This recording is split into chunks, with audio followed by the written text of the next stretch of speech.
Picture waking up on New Year's Day, 1949. The sun is shining.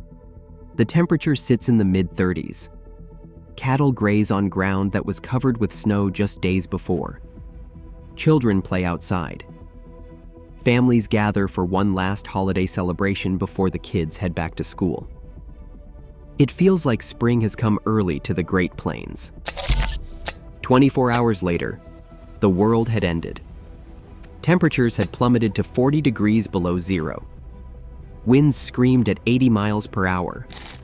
Snow fell so thick you couldn't see your hand in front of your face. Across Wyoming, Nebraska, South Dakota, and Colorado, thousands of Americans were about to fight for their lives against what would become known as the storm of the century. They called it the Great White Death, and it earned that name. The blizzard of 1949 did not announce itself. Weather forecasters that Sunday morning called for partly cloudy skies with possible snow flurries. Nothing more. The men who studied the weather had no satellites, no radar, no computers. They looked at maps and barometers and did their best. On January 2nd, 1949, their best was not enough.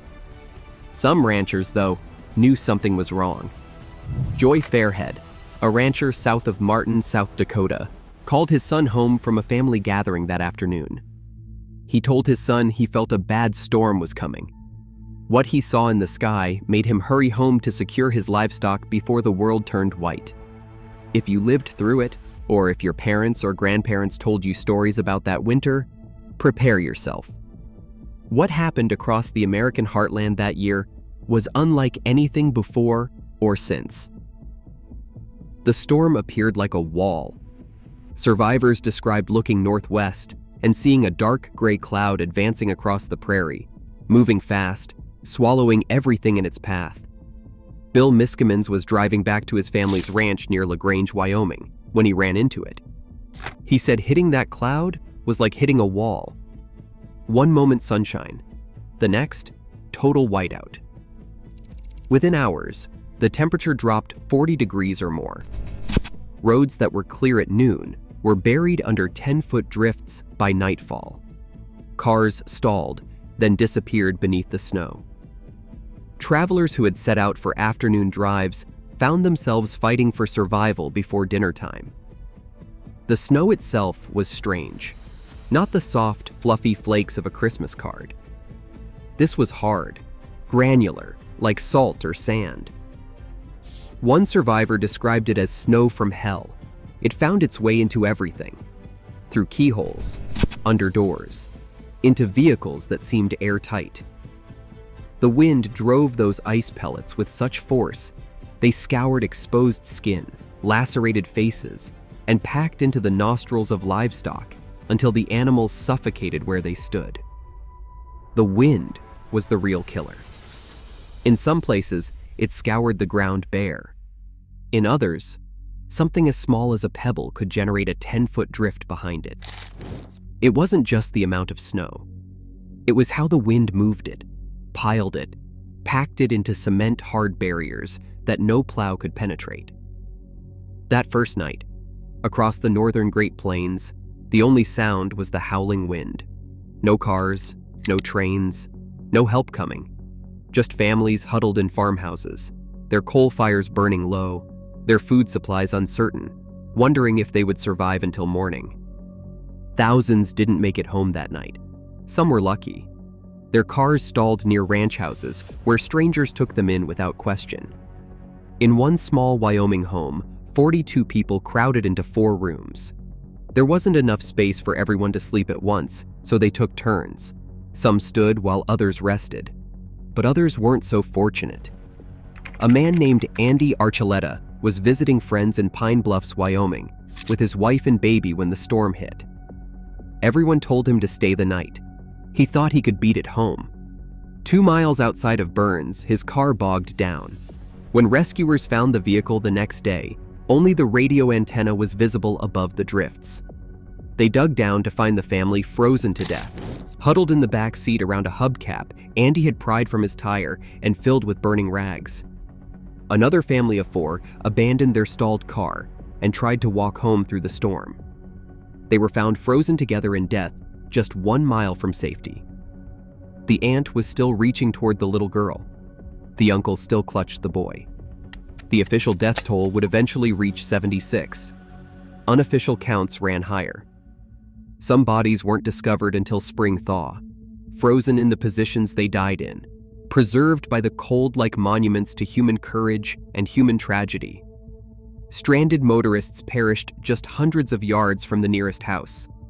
In the blinding whiteout, they never knew help was just a porch light away. Meanwhile, across the region, trains had ground to a halt. More than 50 trains, carrying 8,000 passengers, were stuck in snowdrifts on tracks that would remain impassable for days. A train full of Northwestern fans returning from the Rose Bowl stopped in Cheyenne. They had no idea they would be there long enough to grow beards. Passengers who had dressed for California weather found themselves stranded in Arctic conditions with no warm clothes. The Red Cross served 1,700 meals a day to stranded railroad passengers during those first 3 days. There were moments of unexpected grace amid the chaos. One woman remembered that the singer Sophie Tucker, known as the last of the Red Hot Mamas, was on a stalled train somewhere in South Dakota. She kept everyone entertained for days while they waited to be rescued. Strangers became friends. Romance even blossomed. One Nebraska couple would later trace the beginning of their 50-year marriage to those days trapped together. But here is what nobody expected. The storm did not end. Sunday's blizzard eased by Wednesday afternoon. The sun came out, but the wind never stopped. And then another storm came, and another. For the next 7 weeks, from January 2nd to February 19th, the northern Great Plains endured an unrelenting siege of snow, wind, and cold that defied comprehension. Temperatures did not climb above zero for weeks at a time. 25 degrees below zero during the day, 48 degrees below zero at night. Drifts piled 20 feet high, then 30 feet, packed so hard that crews used dynamite to break them up. Railroad workers brought flamethrowers to free trains frozen to the tracks. Roads that snowplows cleared in the morning were buried again by evening. The snow was not melting. It was not going anywhere. It just kept piling higher and higher, week after week. The livestock suffered terribly. Ranchers who went to check on their animals found scenes they would never forget. Cattle frozen solid, standing upright in death as if merely sleeping. Horses stiff as boards, preserved by the cold. Sheep that had panicked at fence lines climbed over each other until they stacked 6 or 7 high, suffocating those beneath them. One rancher went to check on his bulls in the barn. They had been protected from the worst of the weather, but the wind had blown snow through every crack and gap. The bulls had packed it down by pacing, and when the rancher threw open the doors, he could not believe what he saw. The animals' horns were practically scraping the roof as they stood atop the snow-packed floor. Even animals that survived the initial onslaught often had to be put down later.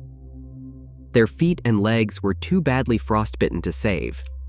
In some cases, milk cows' teats froze solid and fell off. Bulls lost their ability to breed. Ranchers faced the impossible choice of watching their animals suffer or ending their misery. By mid-January, more than 200,000 people were isolated without food. Whole towns were rationing what remained. Some families burned furniture to stay warm when their fuel ran out. And still, the storms kept coming.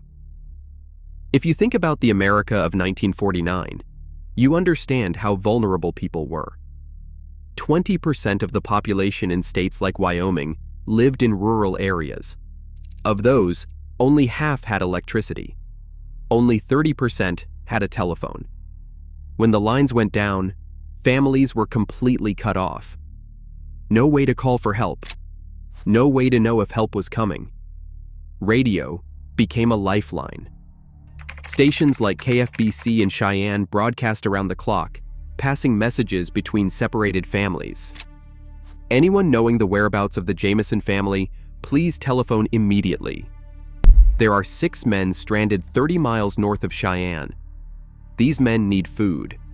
Those broadcasts saved lives. The response that emerged from this catastrophe showed America at its finest. Strangers opened their homes to strangers. Ranchers who barely knew their neighbors rode for hours through the storm to check on them. 65 men in Goshen County shoveled their way 30 miles through the drifts to rescue a single rural family moving at 1 mile per hour. They did not stop until they reached them. Private pilots risked their lives daily flying food, medicine, and mail to isolated communities. They attached skis to their small planes and landed wherever they could find flat ground. Codes emerged so people could communicate with pilots overhead. A single line in the snow meant a doctor was needed. 2 lines meant bring medicine. The letter F meant food was running out. By late January, state governments were overwhelmed. 4 governors petitioned President Truman for federal help. On January 28th, Truman declared the region a disaster area and authorized Operation Snowbound, one of the largest peacetime rescue operations in American history. The military arrived in force. Army Weasels, tracked vehicles designed for jungle combat in World War II, proved perfect for navigating the frozen prairie. The Air Force launched Operation Haylift, flying cargo planes to drop hay to starving livestock. At the sound of a buzzer, bales were pushed out the back of aircraft, falling to cattle too weak to move toward them. When the final accounting was done, Operation Snowbound had cleared more than 115,000 miles of road, rescued nearly 250,000 snowbound people, and saved over 4 million cattle from starvation. But the toll had still been terrible. An estimated 55,000 cattle died in Wyoming alone. 150,000 sheep. Wildlife perished in numbers beyond counting. The antelope herds of the Red Desert were nearly wiped out. 1,800 antelope were killed by trains on the Union Pacific Main Line alone, too weak or confused to move off the tracks. The economic damage reached into the hundreds of millions of dollars.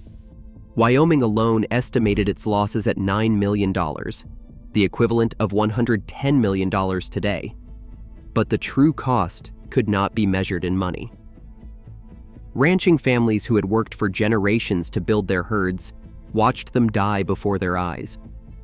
Alice Kimball was 21 that winter, ranching with her husband near Glen Rock, Wyoming.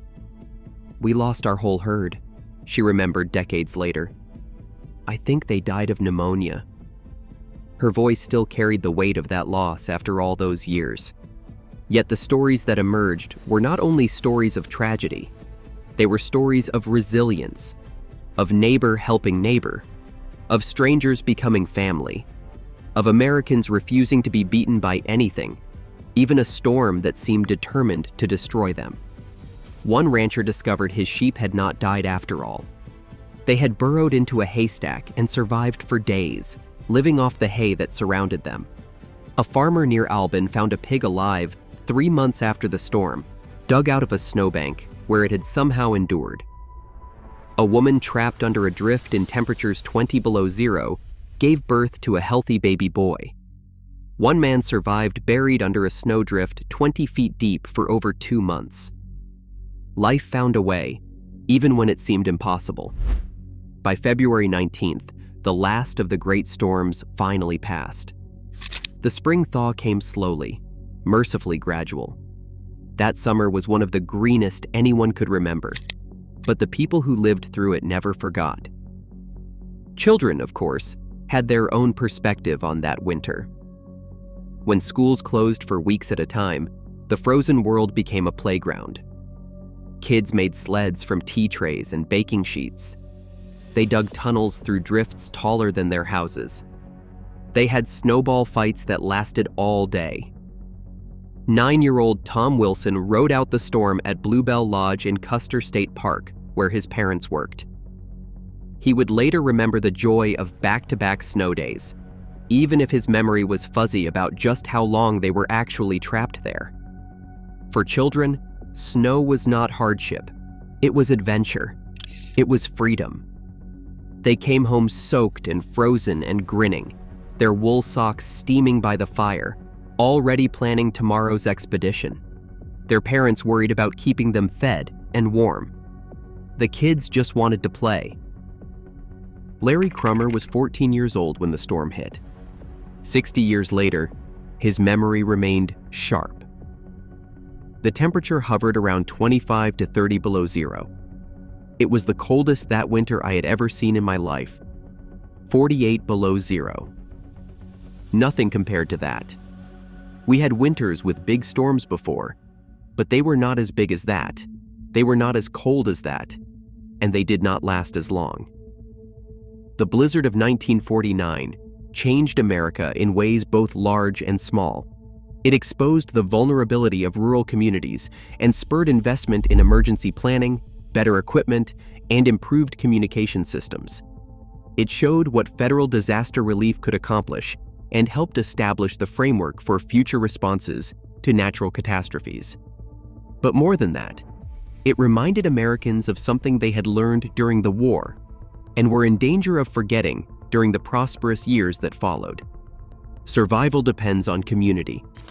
Neighbors matter.